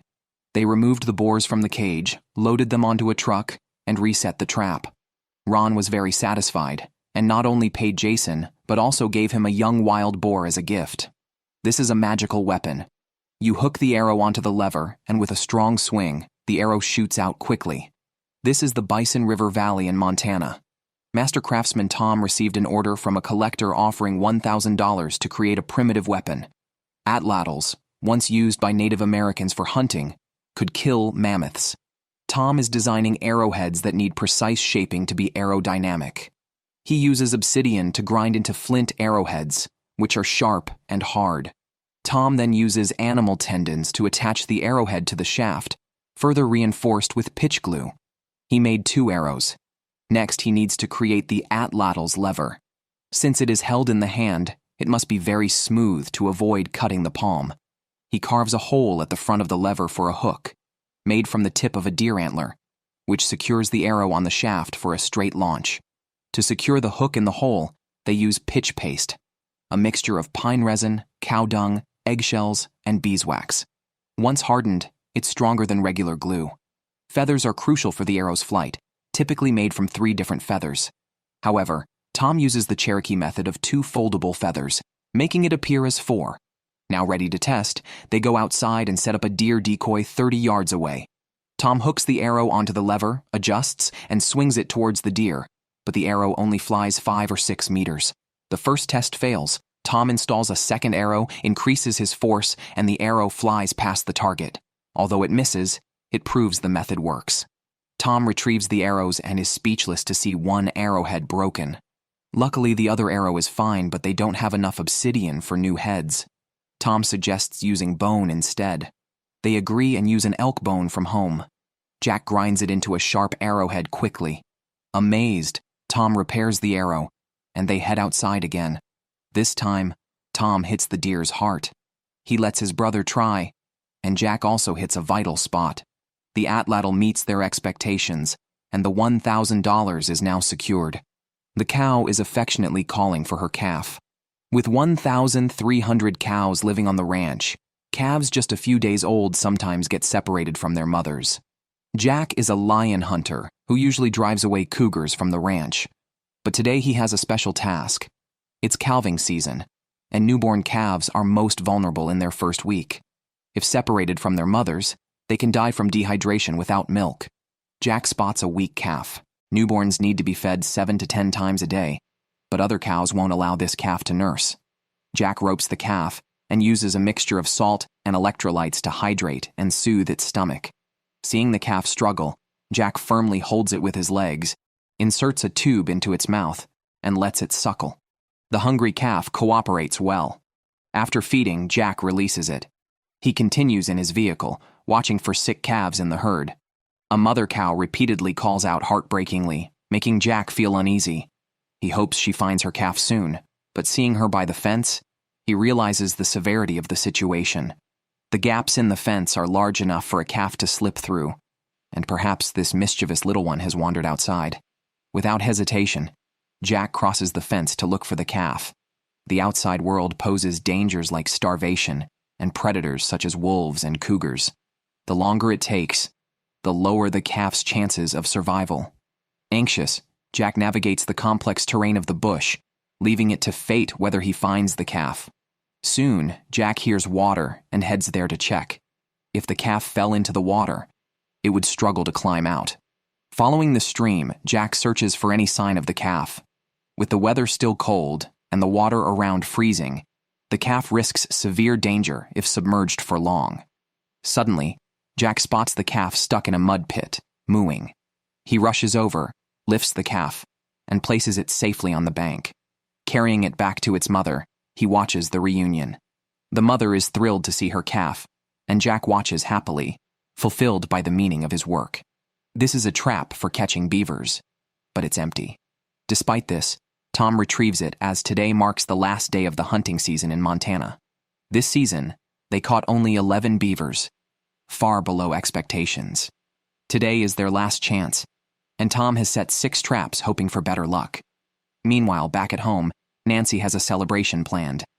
Today is Tom's 77th birthday, and she wants to surprise him. She kept quiet about his birthday this morning, making him think everyone had forgotten this special day. To surprise Tom, Nancy is not only cooking delicious food, but has also invited his brother Jack and good friend Will. Tom and his apprentice Sean are out checking traps. Unfortunately, luck isn't on their side as the next set trap is triggered but empty. 2 consecutive empty traps disappoint Tom. However, their spirits lift when they find a beaver in one of the traps. The hunter's joy knows no bounds as they retrieve a young adult beaver weighing about 30 pounds from the water. Despite its size, its thick fur could fetch $400 if made into a hat. With high spirits, they continue checking the remaining traps. At home, Nancy is busy preparing, and Jack has already arrived to help. Soon Will arrives, and after some greetings, they continue cooking, hoping to finish before Tom returns. Tom comes back, but he and Sean head to the workshop to process the beaver pelt. They caught only 1 beaver today and need to tan its hide before it spoils. After scraping off the fat, they stretch the pelt on a circle to dry naturally. Afterward, they return to the main house. Upon opening the door, the 3 inside simultaneously wish him a happy birthday. Tom is moved to tears, having forgotten it was his birthday. They all sit down to enjoy a delicious dinner filled with laughter and conversation. After they've eaten their fill, Nancy brings out a cake, heightening the celebration. Tom is overjoyed and can hardly contain his happiness. Jack hands him a birthday gift, a beautifully crafted shotgun, which Tom is very pleased with. Buffalo herds run with a force that feels like thousands of horses thundering across the plains. This intense pressure can be suffocating. The American bison is the largest mammal in North America, and even predators like wolves or cougars dare not provoke them easily. Here in Wyoming's Wind River Range, Josh, a farm worker, is responsible for tending to 200 bison. Today, however, he has a special task: to capture a 10-year-old farm horse that once was reliable but suddenly turned wild, running off into the wilderness to live unrestrained among deer and fight wolves, like a wild horse. 2 years have passed, and it's time to bring it back. Josh finds horse droppings on the ground and hoof prints pointing towards the canyon. He needs to catch this horse to sell it and buy feed, as the weather has prevented grass growth, insufficient for the bison's diet. Without feed, the bison get irritable and may escape into the wild. Josh already lost 1 bison 3 weeks ago and doesn't want to repeat. Soon Josh finds the horse, which after 2 years of freedom, looks disdainfully at him and shows no panic. It is much larger than Josh's black horse and easily outpaces it. As expected, the horse quickly gains distance. Opportunity, throwing his rope at the right moment, but the wild horse is too fast, and his plan fails.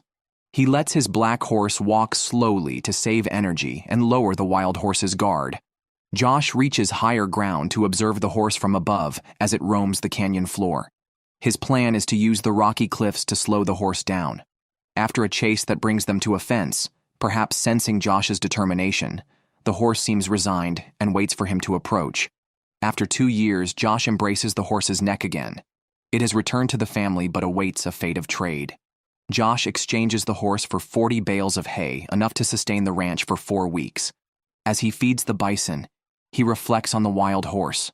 Life sometimes requires tough choices, and maintaining the ranch is Josh's most important duty. 2 hunting dogs fiercely clashed, tearing at each other desperately. Jack struggled to separate them, but to little effect. The noise scared away dozens of small birds. The dogs, both stubborn, wouldn't back down. Jack didn't know what had triggered the fight. They had come here to look for a missing calf, but Clutch and Henry erupted into a fierce brawl.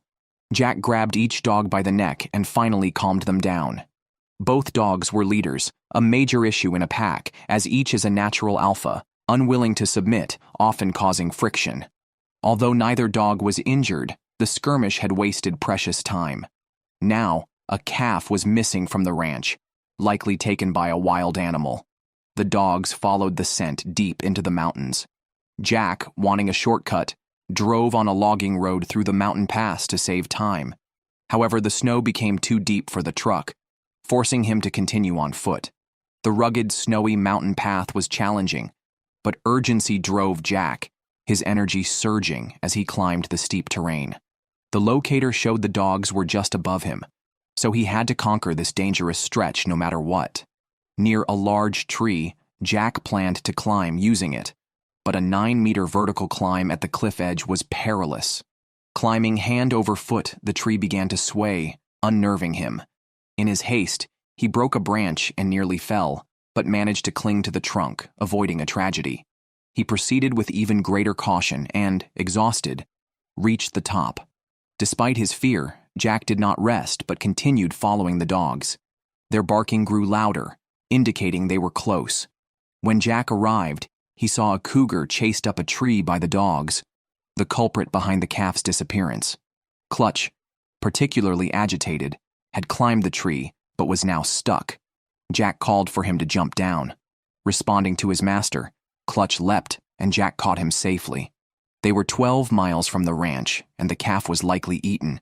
Since the cougar is a protected species, Jack could only leave with his dogs, having achieved their goal of driving the predator away. He believed the cougar would not dare come near the ranch again. Gold panning was once seen by many adventurers as a way to get rich. Just by choosing the right spot, one could wash out natural gold from the mud in a stream. Here in Wyoming's Wind River Range, rich in various minerals, gold mines once attracted a large number of prospectors. However, that boom ended a century ago.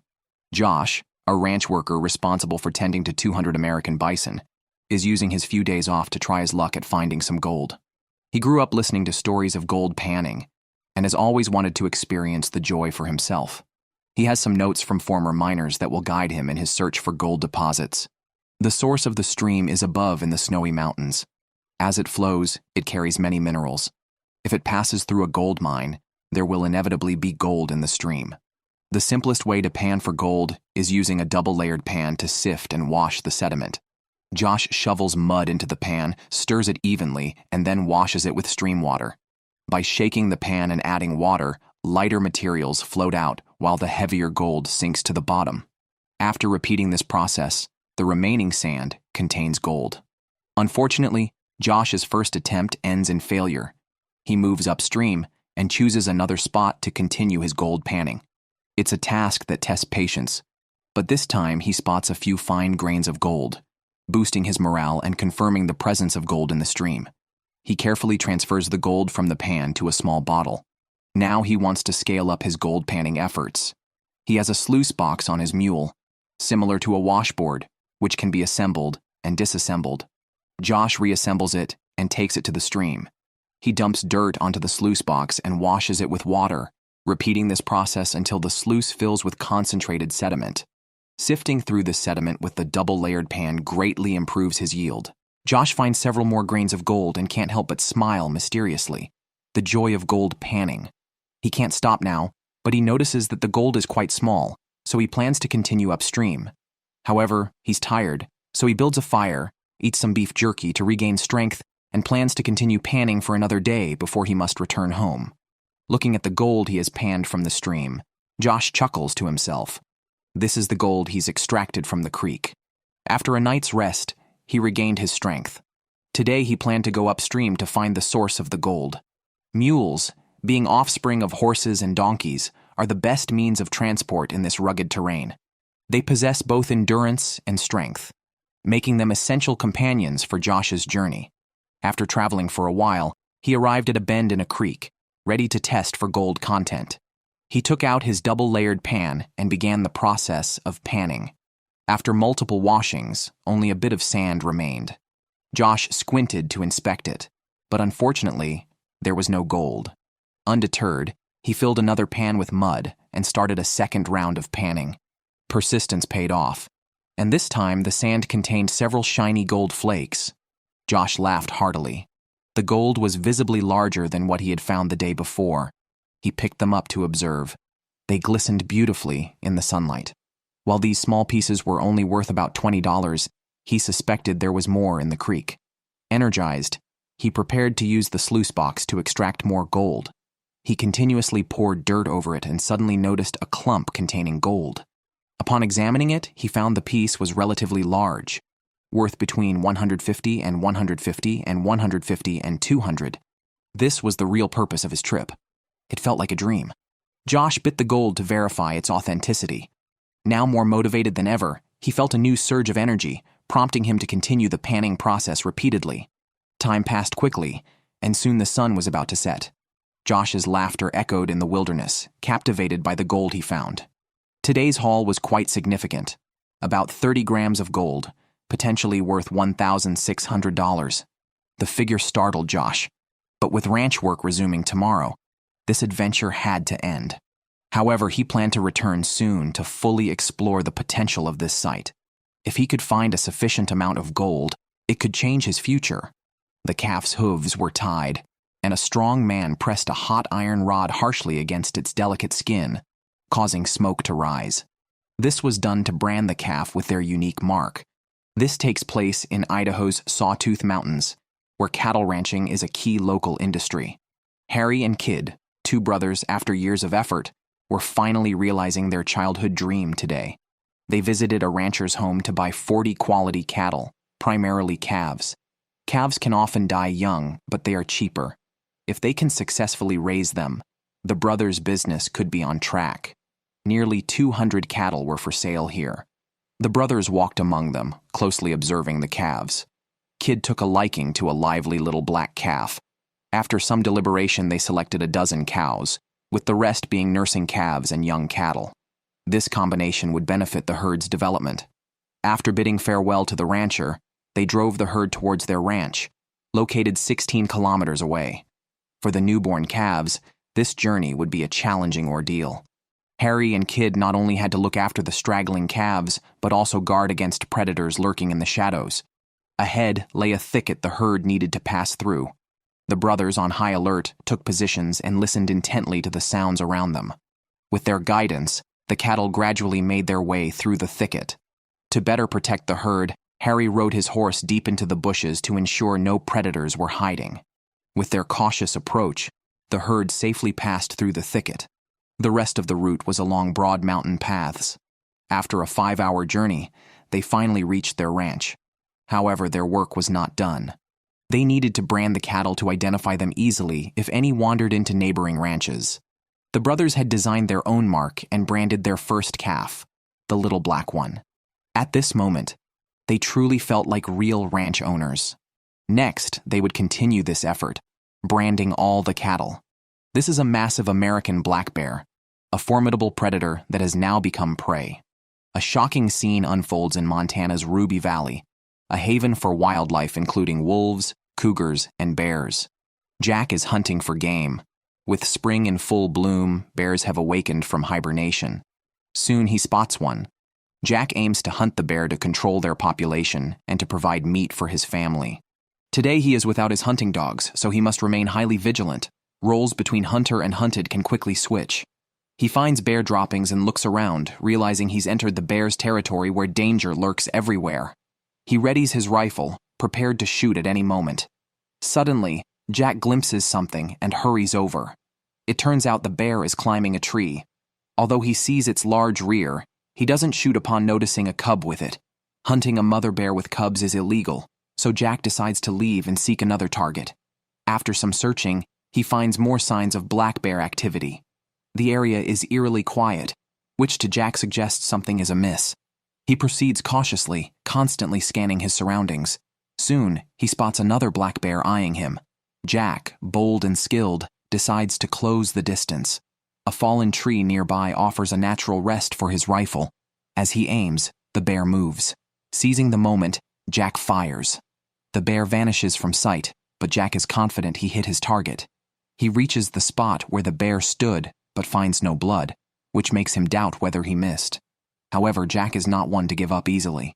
He continues to track the bear, and from a high vantage point, he spots it below. This time, composed, he fires again. The startled bear bolts, but its running gait suggests it's been hit. Jack follows to find it. Soon he finds the bear lying in the grass. The man strokes its soft fur, grateful for its sacrifice. It can provide 200 kilograms of meat, enough to feed Jack's family for several months. Now, he must quickly butcher the black bear. Living in the wilderness, he knows many wild animals are around, and he doesn't want any complications.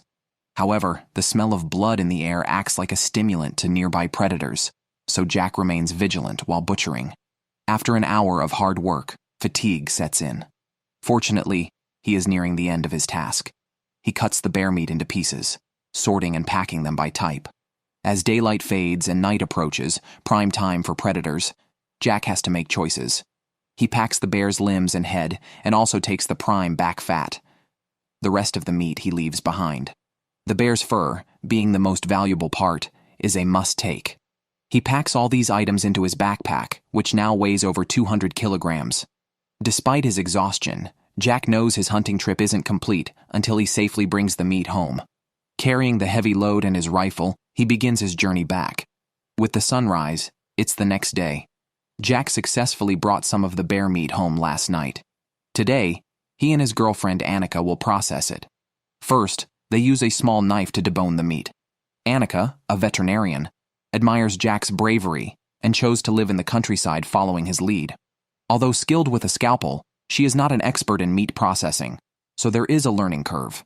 They place the cut meat into a basin, embracing a self-sufficient lifestyle where every task is done by hand. They love this life, so the work doesn't bother them. However, with the meat outside for 12 hours and spring temperatures, it could spoil quickly, so they need to work faster. As they flirt and joke, they continue their work.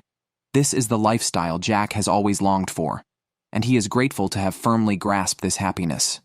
They put the fresh bear meat into a grinder. As it operated, strands of meat came out through the holes, resembling worms. This was part of making sausages. Suddenly, the machine stopped. It seemed a bone was stuck inside. Jack disassembled the parts, and upon inspection, found an old bullet in the meat. Apparently, a hunter had shot this bear before, but didn't kill it.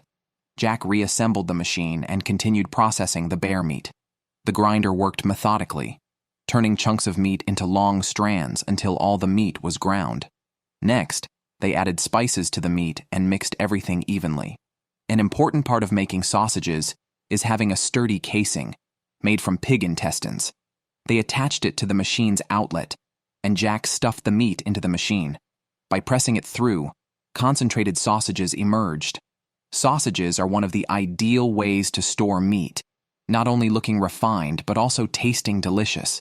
They then tied some string around the sausages at intervals, turning the long sausage into several smaller ones. The next step was smoking the sausages. They hung the sausages over a charcoal fire. Smoking is an ancient method of drying out moisture, but it requires slow, prolonged heating to be effective. They draped a wool blanket over it to optimize the smoking effect. During this time, they needed to process the bear skin. First, they scraped off all the fat to prevent the skin from rotting. After cleaning the fat, they sprinkled salt on the skin, which helps absorb moisture and prevent bacterial growth. They left it to dry naturally. Suddenly, Jack shouted and started running, followed closely by Annika. The smoking rack had caught fire. They needed water to extinguish it. Each grabbed a bucket, filled it from a stream, and hurried back to the smoking rack, but this process wasted a lot of time. They weren't sure how much sausage was lost.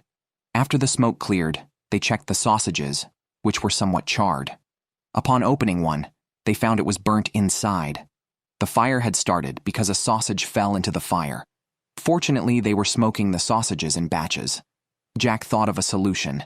He tied a wire rack to some wood and placed the sausages on it to prevent future fires. He also put a pot of fat over the fire to render into oil. 3 hours later, the fat had turned into oil, collecting about 3 bottles. The final batch of sausages was also successfully smoked. They also processed the bear's skull, which could sell for $300. Looking at the delicious sausages, they couldn't resist trying one. The taste was exceptionally satisfying. Their hard work had finally paid off. The elderly man hung half a small fish on a large hook to catch tasty halibut, which is very expensive and popular worldwide. Mike, too, loves halibut. He lives on Kodiak Island in southern Alaska, where he works as a bear hunting guide and relies mainly on the sea for food. On clear days, Mike tries his best to catch fish. Today he's checking his gill net, leaving his hunting dog, Adele, on the shore. The net, 60 meters long, is used mainly for catching large fish like king salmon. On good days, Mike can catch dozens of fish. Today, he spots a large king salmon, which could provide up to 15 kilograms of meat. Mike carefully tries to retrieve the fish, but it's full of strength and struggles fiercely. Just as he almost has it on the boat, the salmon breaks free and escapes, frustrating Mike immensely. He decides to head to deeper waters to try crabbing. The bucket contains some herring, the best bait for crabs. Mike plans to place the crab pots at a depth of 6 to 8 meters, where crabs are most active. After that, Mike wants to fish for halibut, which feed on the seabed. So he heads to waters 30 meters deep. He has prepared a 150-meter-long line with a hook every 5 meters, totaling 25 hooks. Line fishing is more challenging than using a gill net, but the rewards can be substantial, as halibut are potentially 5 times the size of salmon. To prevent the line from being dragged away, Mike uses a large buoy. 6 hours later, he is back at sea. Soon, the buoy appears. The first hook is empty, and so are the next few. Just as he starts to feel disappointed, a cod surfaces, bringing him some luck. The next hook has a large halibut, weighing about 30 kilograms. After securing it, Mike continues checking, but his luck doesn't hold, and no more fish are caught. Now he goes to retrieve the crab pots. Pulling one up, Mike smiles. It contains 4 large crabs. Tonight, he will have a feast. When he returns, his hunting dog is still waiting on the shore, a comforting sight. Mike secures his boat and starts to clean the fish. Due to the weather, he quickly removes the innards and cuts the fish meat for storage. After finishing, he calls his dog. It's time to go home and enjoy their dinner. The next day, Mike was set to start his regular job as a bear hunting guide. Kodiak Island is home to the world's largest brown bears, attracting tourists every hunting season. To better serve his clients, Mike planned to scout an unexplored area, so he hired a pilot. Together, they studied the map before taking off. Taj, an experienced pilot, had flown over many challenging terrains, but he still felt nervous about this flight. They had to pass through Rattlesnake Canyon, named for its winding, snake-like terrain, a nightmare for novice pilots. Taj carefully navigated the plane, but suddenly, a fog impaired his visibility. Despite the plane shaking continuously, Taj kept his composure and controlled the rhythm, although it scared Mike quite a bit. Due to strong high-altitude currents, Taj had to fly lower, a real test of a pilot's skills where a slight mistake could be fatal. Nevertheless, Taj, a top-tier pilot, managed to scout the ground below and spotted a male brown bear in perfect condition for hunting. As they talked, they arrived over a lake, their intended destination, but found the lake to be much shallower than expected. Taj circled above, trying to see through the water to gauge if landing was possible. They attempted their first landing. The skis touched the lake surface, skimming like a dragonfly touching water. The plane slid forward, reducing speed, but the situation was not optimistic. It began to drift to one side. With no other choice, Taj had to take off again. Have you ever seen a plane land directly on a lake surface? It is said that only highly skilled pilots can manage it, as those with lesser skills would not survive. Thanks to Taj's expert piloting, he successfully docked the plane on the shore. The two men then went their separate ways. Mike planned to camp here and conduct some research. He had a satellite phone in his backpack, which he could use to contact Taj when he wanted to return home. Mike stuck a stick into the lake to check for any changes in the water level by the next day. He had now entered the territory of brown bears, evident from the numerous signs of their presence. Excited yet cautious, Mike set up the first camera to gather data on the bears and planned to install more cameras in the area. The next day, Mike stumbled upon a kill site where a deer had died, likely the work of a brown bear. He went to the first camera, retrieved the storage card, and checked it on his phone. Indeed, a bear had passed by last night. The footprints indicated it was a large brown bear. Mike continued along an animal trail to further investigate. Not far along, his hunting dog began to whine, alerting him. Looking around, he spotted a brown bear that seemed to have detected human scent and looked in their direction. To avoid conflict, Mike took his dog and moved to higher ground to gain a better vantage point and keep an eye on the bear. The bear stopped, looked at Mike once more, and then disappeared from sight. Having achieved his research objectives, Mike was ready to head home. He reached the lake but was dismayed to find it had significantly receded, making it impossible for the plane to land. He called Taj to explain the situation, and they agreed to meet at the coast instead. The new pickup point was 16 kilometers away, requiring at least a 4-hour trek through steep mountain paths. Mike had to navigate the challenging terrain while being cautious of the island's dangerous brown bears. His hunting dog, able to detect the scent of bears, was his best companion. Encouraging each other, they overcame various difficulties. Finally, Mike saw the ocean and the path became much smoother. After a while, he successfully reached the shore just as the plane arrived. Mike was ready to go home. This research trip had ended perfectly. A man draped in bearskin with chunks of meat hanging from his body and several hunting dogs trailing behind created a striking scene in Idaho's Sawtooth Mountains. Brothers Harry and Kid had just bought 40 cattle and started their lives as ranchers. But now, one cow was missing. After searching, they found the rotting carcass of a cow, its face covered in sorrow. Bite marks on the body suggested it wasn't the work of wolves or a cougar, as cougars bury their leftover food. It must have been a bear. The brothers found bear tracks in the bushes. Now it was up to the hunting dogs to track the bear's scent. This bear had committed a grave offense and had to be killed, as the cattle represented the brothers' entire savings, and they couldn't allow such a tragedy to happen again. Suddenly, one of the hunting dogs started running swiftly, apparently having spotted the target. The other 2 dogs quickly joined in to support. These well-trained dogs worked as a team. The brothers followed, listening to the dogs' barks, which grew consistent as they neared their target, indicating the bear might be hiding in the dense bushes. The brothers split up, with Harry braving a path through the bushes and Kid circling to the side. The dogs kept barking, adding to the chaos. A black bear emerged leisurely, seemingly indifferent to the dogs. Unaware of the hunters quickly closing in, the bear was about to pay for its arrogance. Kid, holding a pistol, slowly approached the bear. He had a clear view but wanted to get closer for a more accurate shot. Suddenly, Harry heard a gunshot. Kid had fired and downed the bear. Approaching the bear, Kid used his gun to ensure it was dead before relaxing. The dogs rushed in, ferociously biting the bear, releasing their fear. This bear had killed a cow and now had to pay with its meat and hide. The brothers began butchering the bear, then took its hide and some meat and started their journey back, sending a clear message to the surroundings. Anyone who threatens their cattle will be dealt with, no matter the distance. This is a temperamental bull, built like Schwarzenegger of the bovine world. Today, it encountered trouble when 2 men attempted to catch it. The story begins this morning when brothers Harry and Kid recently bought 40 cows, all females and calves. Needing a bull for breeding, they learned of a rancher selling one. Lacking extra funds, they planned to trade a horse for the bull. This 7-year-old bull was in its prime, roaming freely on over 100 acres. The brothers needed to locate it first. They soon spotted some cattle and confirmed their target. However, capturing it proved tricky as the bull, attractive to several females, was favored during the breeding season. These cows, reluctant to let go of the robust male, stayed close to him, trying to prevent a tragedy. But the brothers had to take the bull. As the atmosphere tensed, a cow attacked, venting its fury on 2 sheepdogs. The scene became lively with back-and-forth action. The brothers watched silently, waiting for an outcome. The herd protected the bull, attempting to relocate. Eventually, Harry had to act, throwing a rope that almost secured the bull.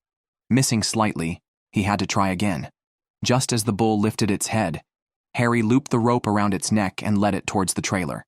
The bull, unclear of their intentions but unwilling to leave its consorts, stared fiercely, preferring death over losing freedom. Cunningly, it shut the trailer door, unwilling to compromise. The brothers, forced to improvise, threaded the rope through the trailer's bars to pull it. Even as the rope choked it, the bull stood firm. Kid then added another rope, pulling doubly hard, but the bull remained steadfast. Their last resort was the sheepdog, which wobbled over and harassed the bull from behind. Seeing no other option, the bull sighed deeply, bidding farewell to its consorts. The brothers repaired the fence, then led the bull back to their ranch. These are fresh trout, tossed into a pond by 2 men. By autumn, they will have a continuous supply of trout. This morning, the pond was different. Located in the Blue Ridge Mountains, Eustace leads a self-sufficient life. To diversify his food sources, he decided to create a fish pond, which was originally a trout pond destroyed by a flood 7 years ago. Trout, being cold-water fish, require specific conditions to thrive, including high oxygen levels and cool water temperatures, making stream diversion crucial. They also need to ensure the pond is deep enough. To facilitate digging, the men diverted upstream water through pipes to bypass the pond. After waiting a bit, they began to dig a trench 8 meters wide and 3 meters deep. Even though a dam held back the stream, water seeped from below, severely affecting their efficiency. After discussing, they decided to borrow a neighbor's excavator, greatly speeding up the process as it outperformed manual labor tenfold. Eustace loaded the soil into a truck while Raleigh relocated it. During this time, Eustace continued digging and placed the soil along the fence. The hole visibly formed, but then the dam broke, rapidly filling the hole with stream water. Raleigh grabbed a shovel to urgently repair the dam. Although the problem was resolved, the hole filled with water, complicating the excavator's work. It seemed a large rock was underneath, so Raleigh dived into the water after a deep breath. Seconds later, he stood up, indicating a large rock was present. He secured it with a chain, and 30 seconds later, he signaled his completion. The rock was pulled from the water. Now, the pond seemed deep enough. The men brought 4 buckets of trout and released them into the pond. It was spawning season, and they expected many trout in a few months. After the busy work, it was time for dinner. They kept 2 trout and enjoyed delicious grilled fish, rewarding themselves while dreaming of a bright future. Have you ever seen fishing by hand? A large catfish was caught by this man using such a technique. An interesting way to fish. This takes place in the Ozark Mountains of Arkansas. Today, Jason is taking his son and daughter on a survival experience lesson, paddling downstream in kayaks. Jason values this activity highly, believing that the best way to teach children is by example. The first lesson Jason prepares is how to recognize terrain. He points to the river ahead, explaining that if they see a white water surface, it indicates rapid currents. The best way to navigate such waters is to sway side to side like riding a horse to avoid capsizing. His son Chi takes the lead, followed by his daughter Leaf, with Jason providing support from behind. The river water is cold today, giving a chilling sensation. Chi works hard to maintain balance, and under his lead, the 3 successfully navigate the rapids. They then travel another 5 kilometers downstream to their destination, home to some catfish. Here, Jason plans to teach fishing skills. It's also Chi's 15th birthday, and according to tradition, he is to undergo a rite of passage. Jason pulls out a pair of gloves. The rite tests courage and skill. Catfish are fierce and have sharp teeth. The challenge involves reaching into a catfish hole to catch one. Chi is nervous. Jason decides to demonstrate first. He feels around with his foot to find a hole, then reaches his hand in. Chi watches intently. Suddenly, Jason stirs. Something is happening.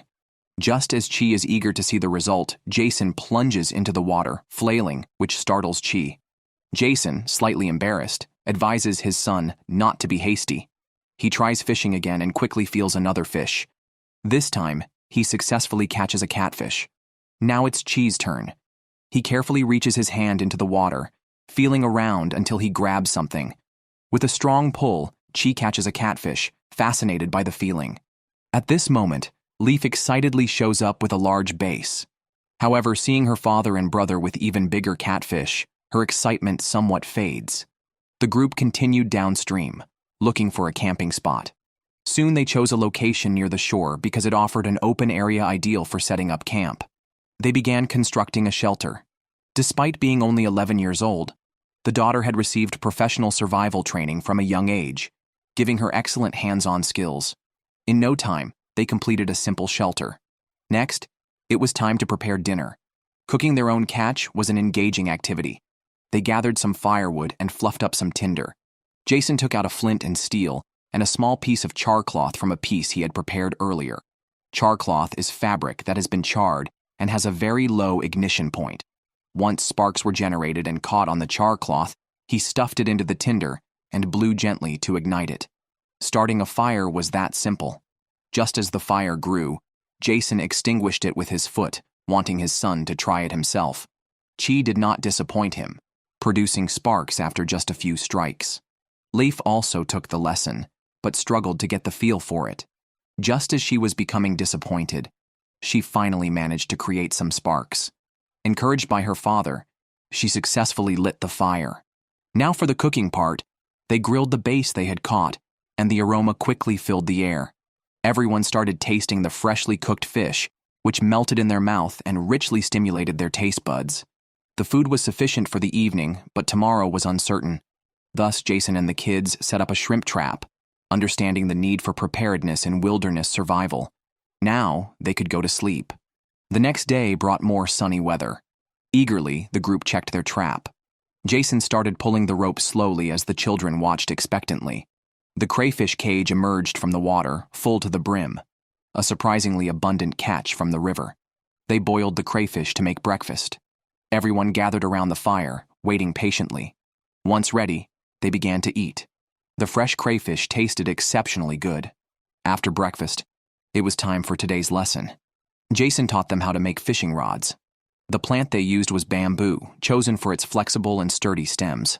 Leif cut off a piece from the bottom and removed the branches, leaving just the bare stem. Now each had a fishing rod, and it was time to assemble the parts. They used shotgun pellets as sinkers and fashioned fish hooks from copper wire, flattening one end to create a hook shape, then cutting it short and tying fishing line to the other end. The group returned to the woods where Jason sharpened a stick, drove it into the ground, and rubbed it with a stone. The vibrations created echoes underground, causing worms to surface and be caught by the children. In no time, they had enough worms for bait. They attached the worms to their homemade fishing rods and started fishing. Without modern tools, fishing relied solely on skill. Chi, a descendant of excellent hunters, quickly caught a fish, surprising everyone. Inspired, Leif also began fishing. However, Chi released his fish back into the river, aiming to catch a bigger one in deeper waters. Soon, Leif caught a small fish. Meanwhile, Chi's rod bent dramatically, indicating a big catch. Jason, more anxious than Chi, prepared to help. Just then, Chi, straining too hard, fell into the water. He climbed out, disheartened, and started to pack up his rod. But to his surprise, the big catfish was still hooked. Jason smiled with relief. They removed the hook from the fish's mouth. Including yesterday's catch, they had caught 3 catfish in total. As the weather began to turn, they decided to head home. After paddling downstream for a while, they reunited with their family and with today's catch in hand, began their journey back. A man swings his axe, chopping relentlessly at the bones of a cow. The thudding sounds echo around the Sawtooth Mountains in Idaho, where a drizzle falls, as if mourning the cow. She was a good mother, driven mad by the death of her calf. Harry and Kid had no choice but to end her life, hoping mother and calf would reunite in heaven. After their prayers, it was back to reality. They had invested real money in these cows. This winter, due to their busy schedule, the brothers had no time to hunt, so processing the cow into meat was essential. Their meat usually came from the wild. This was their first time butchering livestock, giving the task a novel feel. Nevertheless, the process was largely the same. Remove the organs, hang the cow, and painstakingly peel off the hide. Kid then took up the axe and continuously chopped at the cow's bones to split it in half. After cracking the hip bone, he used a small knife to slice open the back fat, then continued to chop through the spine until the cow was split up to the neck, finally severing the head. At this point, the cow was fully bisected. Harry hung the hide on a nearby fence. Tired, they decided to head inside for some coffee and a break. Shortly after, they returned to the barn, carrying quarters of the cow to the storage. They planned to keep half the beef for family use and sell the remainder to neighbors in need. Now, lacking a meat saw, they had to use a small knife instead. After some study, they began the meticulous task. The sharp knife easily sliced through tendons, and they cut along the grain to separate the beef. It was a time-consuming and tedious job. While not as quick as using power tools, hand cutting allowed for finer detail. An hour later, they had processed just a quarter of the beef, with much more work ahead. 5 hours had passed, and their task was nearing completion. Some of the meat was destined for hamburgers. Harry put slices into the grinder, obtaining long strands of meat, which he then wrapped in paper. They also categorized and stored the rest of the meat. After the hard work, it was time for a feast. Steak was an essential part of the meal, with ribeye and filet mignon being the most anticipated dishes. Freshness was key to flavor, and the cow had been dead less than 6 hours. The charcoal was ready, and they grilled the beef directly over it. Kid's wife, Kelsey, and daughter, Phelan, were there, along with a few friends invited to enjoy the meal. Soon, the steaks were cooked. They moved the dining table outdoors, and the aroma of delicious steak made Phelan impatient, amusing her father. Besides steak, they prepared various side dishes, and everyone eagerly dug in. This was the joy of countryside living. On the other side, in the Ozark Mountains, Jason's family is building a goat pen. Goats are due to arrive tomorrow, and the frame has already been constructed. They are now ready to install the roof. Aluminum sheets are used because they are lightweight, sturdy, and highly waterproof. However, half of the goat pen is designed to be a greenhouse. Therefore, half of the roof is made of aluminum, and the other half will be covered with clear plastic. This material is polycarbonate sheeting, which is not very strong but allows for light transmission. The roof is now complete, and they are ready to head back inside to rest. At dawn, the work resumes. The homestead is in a low-lying area which collects a lot of water during rain, and goats dislike water. Therefore, they spread some gravel on the ground to provide a dry environment for the goats. The walls of the greenhouse are made of plywood, forming a circle, while the other side uses wooden planks as a fence, secured with wire mesh. While they are busy working, a pickup truck with a trailer slowly arrives, bringing the eagerly awaited goats. There are 3 goats in total. They guide the goats into the pen, and Mary provides them with hay. After settling the goats, they continue working on the pen. The top half of the greenhouse still uses clear plastic for coverage, while the bottom half is framed with cedar planks, which help repel insects. Additionally, the lower edge of the roof is wrapped with steel sheets to prevent wood rot. The final step is installing a large door. The greenhouse will be used to nurture vegetable seedlings. In 3 weeks, they can start planting vegetables. Now that the goat pen and greenhouse are complete, they move the vegetable seedlings into the greenhouse. This secures their food supply for the year, and they are very hopeful for the future. A man exploded a rattlesnake's head with a single shot, showcasing excellent marksmanship. Although he killed the snake, he was left shaken, given the rattlesnake's deadly venom. This took place in Wyoming's Wind River Mountains. Josh, a ranch worker, was dealing with a new challenge. The ranch owner had recently acquired 3,000 acres of land as an extension, but this new land was overrun with prairie dogs. Their burrows were damaging the turf and could potentially break the legs of bison. Prairie dogs are burrowing rodents that dig extensive tunnel systems underground, and their rapid breeding can devastate a ranch quickly. Thus, Josh needed to address this issue. He brought some tools, but on his way, he was startled by a rattlesnake and instinctively shot it. The snake, simply out for a stroll, was unexpectedly killed. After the scare, Josh got to work. He inserted a pipe into a burrow, connecting the other end to a stove to diminish the oxygen in the burrow by pumping in smoke. He prepared some dry straw, lit it with a fire stick, and stuffed it into the stove. The more intense the fire, the more smoke entered the burrow. Expecting the prairie dogs to flee through other exits, Josh set traps at these potential escape holes. Afterward, he took out a rifle, ready to hunt any escaping prairie dogs. Spotting one, he aimed and decisively fired. The bullet passed through the prairie dog and into the ground. An hour later, Josh had killed 6 prairie dogs, a negligible number for the population, but his goal was to drive them away and reclaim the land. The scare tactic worked, and now it was time to fully destroy their burrows and make them uninhabitable. Josh filled the burrows with propane gas through the pipe, then took a steel wool pad, added magnesium, and inserted the ends of a wire into the pad. He then stuffed it into the burrow along with dried cow dung to seal the entrance. After preparing everything, he connected the wire ends to his truck's battery. An explosion ensued, effectively causing a collapse inside. Josh sealed the entrances and continued to destroy the burrows using the same method. After such a double assault, he believed the prairie dog families would have no choice but to leave. Satisfied, Josh headed home.